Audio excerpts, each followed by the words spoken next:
welcome everyone for the SACCO Forum. This panel will discuss the latest in cyber threats and defense strategies for SACCOs. I'm Steve Mbego, as you have been told, a tech journalist at DX5, and with me are four panelists. Starting from the right, briefly say who you are and what you do. Thank you, and thank you for having me. My name is Henry Abea. I lead the IT team at Mwalimu National SACCO. Mwalimu National SACCO is the leading SACCO in the Kenyan market and of course in Africa. And we're trying to do more of digital transformation to give value to our members. Thank you. Yes. Yeah, thanks, Steve. I'm humbled to be in this noble forum. I'm James Mungai, and I head the ICT department at SACCO. I also champion the digital strategy for the institution. Thanks. Good morning, everyone. I'm Kelvin Saitoti Simiu. I'm the IT and risk compliance as well as the data protection officer for Serena Hotels. Pleasure to be here and to discuss more into this panel discussion. Thank you. Hi, my name is Yusuf. I'm delighted to be here. I'm the CEO and founder Meta Network Boasting. Yes, I'm also an ethical hack and penetration tester. Thank you.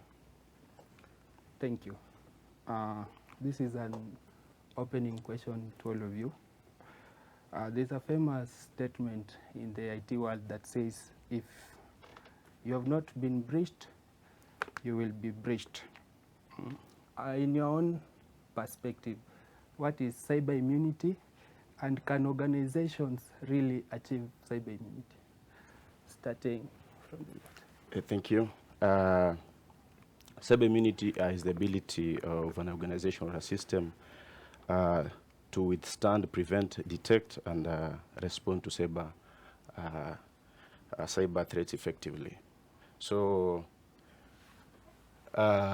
similar to the biological immunity, so cyber immunity also involves the building, the resilience and resistance of various cyber threats, like phishing, malwares, and ransomwares, and etc. Thank you. Saitoti?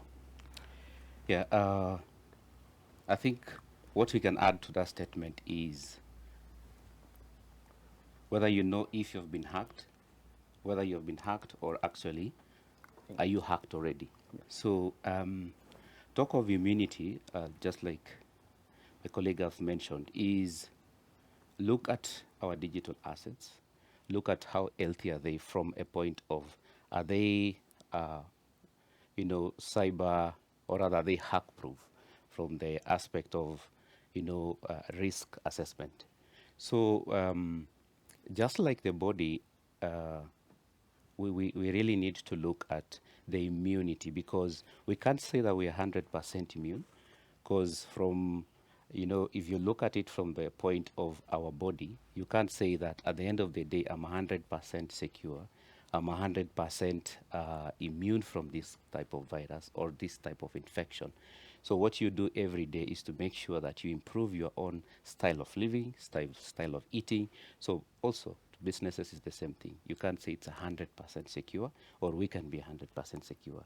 So immunity looks at how do we do every other day to make sure that we protect our digital assets. That is the IT technology. Thank you. Thank you. James, do you agree with what Saitoti says?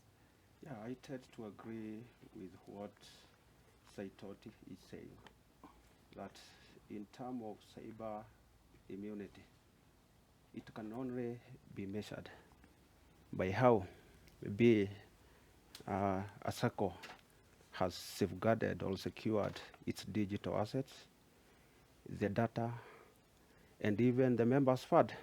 So when we are referring to cyber immunity, then it implies that it's only the SACCO that has the right structures, the SACCO that has what it takes to secure its members' funds, to secure its digital assets, to secure its digital channels, that we can say it has a robust cyber immunity system. Okay, what's your take, Abel? So for me, just as my colleagues have said, the aspect of cyber immunity, just like the normal body immunity, can only be enhanced by healthy eating, for example.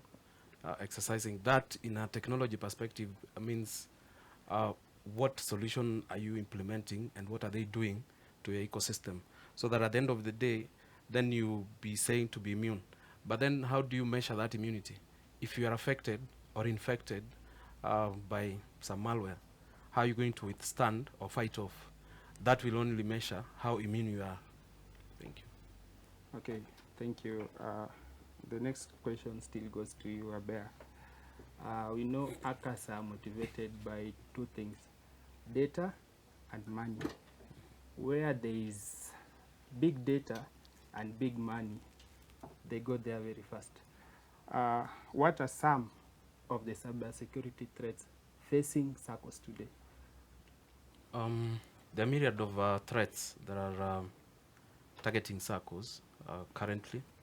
One of them could be phishing or social engineering attacks. And phishing actually is very rampant, considering SACCOs or financial organizations have not really invested much in terms of even email security, basic email security.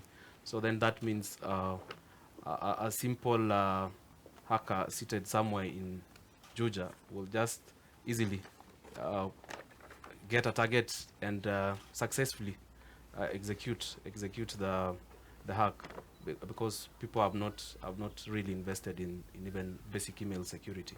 So phishing is very rampant. The other I could say is insider threats. That would be from the employees of such organizations, or even from the vendors that support our systems. That is very rampant, and even recently you saw in the news of what is happening in the banking sector. Those are basically insider threats, which are probably top in terms of executing the bad behavior. The other aspect is organizations are integrating with a number of third parties just because they want to give value to the members and even their customers. So APIs, vulnerability are very, very key, but then what aspects of security are being integrated with those APIs, or even when they are being developed. That is very key, because with the integrations that we are doing, then it means we need to focus much on ensuring that those APIs are secure. Just a brief on the threats that we're currently facing.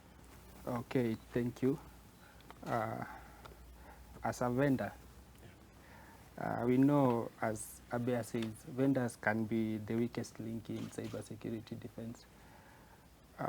As a provider of web hosting services, what are the key cybersecurity measures that SACCOs or organizations should prioritize when selecting vendors?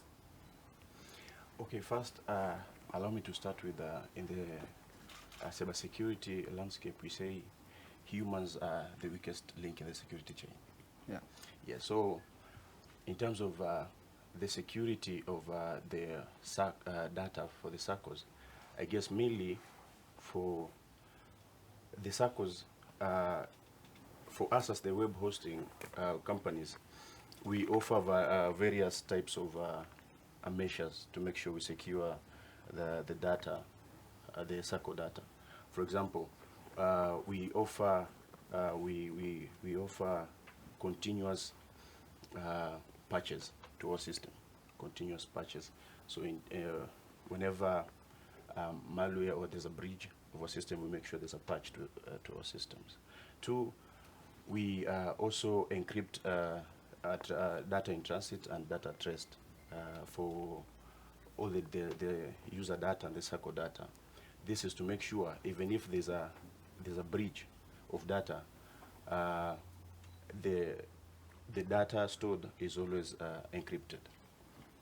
Three, for the web hosting companies, Majority of them offer firewalls, intrusion detective system, which will detect, prevent, and also identify the threats. 4, we also offer awareness, user awareness. So we have programs that will educate the users on how to protect their accounts and data. Like I normally say, cyber threats, it is a matter of when and not if. So any system or any company, not depending with the industry, or it is always a matter of when an attack will be made to your company. So basically, for us, as the company, we are offering various security measures to make sure we secure the user data, the SACCO data. However, the security also lies to the customer themselves. Okay, thank you so much, Saitoti. Vendors bring in innovation to SACCOs. As IT risk and compliance manager, how can organizations like SACCOs balance innovation and cybersecurity risks? Okay, thank you for that. I think, yeah, I tend to agree with you, because majority of SACCOs tend to now being in a movement of perhaps what we can call digital transformation. And the competition has continued to grow, and SACCO wants to be at par with the country competitors, or actually competing from country level to even international level. So in this case, we have seen quite a number of SACCOs adopting cloud. We have seen quite a number of SACCOs adopting APIs. We have seen quite a number of SACCOs adopting CRM, etc. So I think what I will say, for us to be able to not frustrate the innovators in the business, from a cybersecurity point of view, what I can advise business is, the first is you can assess your practices as a company. These include your processes, these include your policies, these include your cyber culture. Then once you assess that, then you'll be able to make sure that each and every cross-functional department in the business can be able to talk. And out of that, then you can be able to have some sort of, a point where you identify what is the friction in our processes that is affecting innovation. Then now you make an informed decision on what you're going to do with it. Then secondly, I think also to balance innovation and cybersecurity is try to engage the business. So let's have a dialogue across the business. We have developers, we have the business units, that is, finance, all other business functions. So in this case, when you have a cross-functional dialogue in between departments, let's say, for example, there is, as a SACCO we want, or rather, as a SACCO wants to launch an app. So you have a marketing department who are pushing to make this app go live. Then they want to achieve, sales.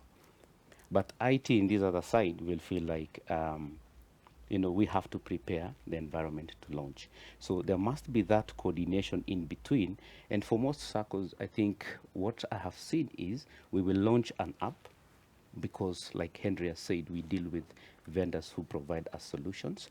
So sometimes there is a disconnection between vendors. So by the time we are launching up an app, later on we come and feel like, okay, there is a bug within this app, so bring down the whole thing. But if we bring a cohesion in making sure that there is a cross-functional communication, we'll be able to go forward. Last but not least is make sure that as you adopt innovation, also adopt your internal policies. Okay, Yeah. thanks so much, Thank you. Saitoti. James, what emerging cybersecurity threats do you foresee in the SACCO sector, and what proactive measures or steps should SACCOs take to beef up their defense? Okay, just like other financial institutions, uh, uh, there are, and we also with the sophisticated technologies that are there. I foresee threats emanating from the new technologies that are there. You know, at the moment there is the threats that are already instigated through the technology of artificial intelligence and machine learning. So all circles need to be on the watch out, because the technology is taking up the process of now attacking their systems. Other threats that are there originate from the defenses that have been laid down by the SACCOs. I know most of the SACCOs do concentrate on the perimeter defense, but they fail to miss the point that they also need to invest a lot in terms of their staffs, in terms of training their boards, in terms of even training their customers or their members. Because right now, for an attacker, they are starting it from inside. And you know, for most of their, for a circle, for a target circle, you need to invest a lot. You need to make sure that you have closed all the doors inside the technical environment, such that the attacker won't be able to attack you. But when it comes to the attacker, they only just need to get it right once. Yeah. So when it comes to the circles, they have to get it right in so many areas. But when it comes to the attacker only just need to get it right. So for circles, I know the technology is coming up with a major threat. There is also the insider threats that are there. For just a matter of a staff clicking on a phishing link, that can lead to maybe a ransomware attack, issues of malwares, alongside so many others. So for the circles, they have to get it right. They have to get it right from their staffs. They have to get it right from their infrastructure. They have to make sure that they have done the right configurations of our systems.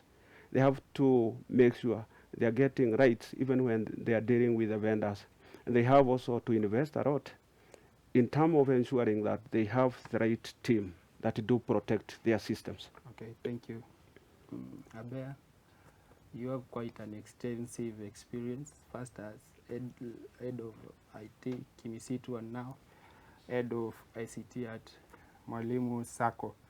What are some of the major challenges that you have encountered preventing SACCOs from ensuring a secure cyber environment that safeguards members' data and assets? Thank you. Over the years, I've come to realize that technology is expensive to those that do not understand what we are trying to protect. But then for us, sitting in this panel, we understand that in as much as it's very expensive, we will need to invest because we have to protect data and even which is the new oil, and that would be, I believe, is money. So funding is the biggest challenge. We do not easily get the budgets approved. We do not get it easy to defend those budgets in those boardrooms.